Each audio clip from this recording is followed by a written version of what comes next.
Assalamualaikum warahmatullahi wabarakatuh. Perkenalkan, nama saya Yang Saputra dengan NIM 21030100088. Baiklah, di sini saya akan menjelaskan materi saya, yaitu KD1 mengenai teks eksplanasi. Satu, pengertian teks eksplanasi.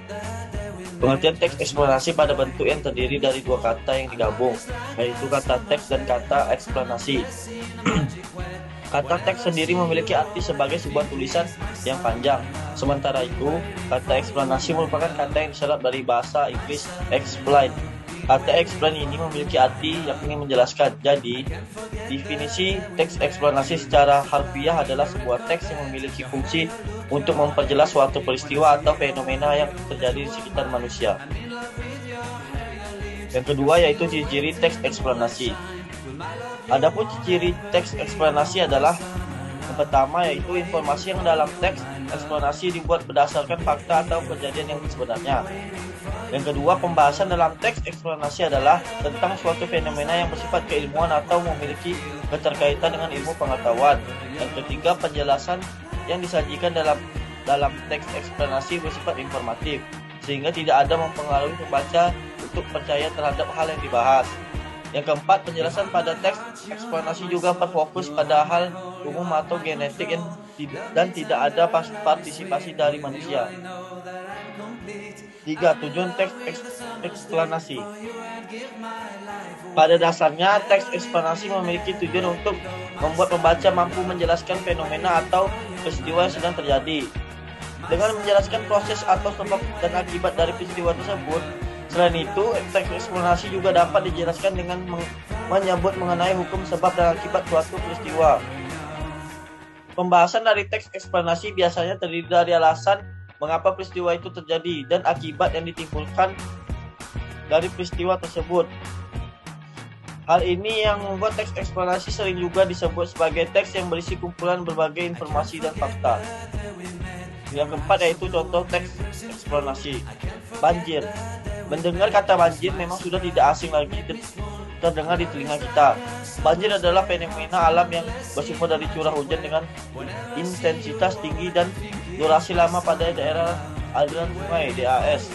Banjir terjadi karena sebab alam dan tindakan manusia. Penyebab alami banjir adalah erosi dan sedimentasi curah hujan, pengaruh fisiografi atau geofisik sungai, kapasitas sungai, drainase lahan, dan pengaruh air pasang. Penyebab banjir karena tindakan manusia adalah perubahan tata guna lahan, pembuangan sampah, kawasan padat penduduk di sepanjang sungai, dan kerusakan bangunan pengendali banjir. Penyebab alami banjir. Sebab akibat perubahan tata guna lahan, terjadi erosi sehingga sedimentasi masuk ke sungai dan daya tampung sungai menjadi berkurang. Hujan yang jatuh ke tanah, airnya akan menjadi aliran permukaan atau runoff di atas tanah dan sebagian meresap ke dalam tanah, yang tentunya bergantung pada kondisi tanahnya. Ketika suatu kawasan hutan diubah menjadi pemukiman, hutan yang bisa menahan lahan aliran permukaan cukup besar diganti menjadi pemukiman dengan resistensi aliran permukaan kecil. Akibatnya ada aliran permukaan tanah menuju sungai dan hal ini berakibat adanya peningkatan debit aliran sungai yang besar. Penyebab banjir karena faktor sosial. Perubahan tata guna lahan merupakan penyebab utama banjir dibandingkan dengan yang lainnya. Apabila suatu hutan yang berada dalam suatu aliran sungai diubah menjadi pemukiman, debit puncak sungai akan meningkat antara 6 sampai 20 kali. Angka 6 dan 20 ini bergantung pada jenis hutan dan jenis pemukiman. Demikian pula untuk perubahan yang lainnya akan terjadi peningkatan debit puncak yang signifikan. Deforestasi, degradasi lingkungan dan pembangunan kota yang drainase, daerah resapan, dan tanpa memperhatikan data intensitas hujan dapat menyebabkan bencana alam banjir. Pembuangan sampah di daerah aliran sungai membuat sungai tersumbat sampah. Jika air melimpah, air akan keluar dari sungai karena daya tampung saluran berkurang.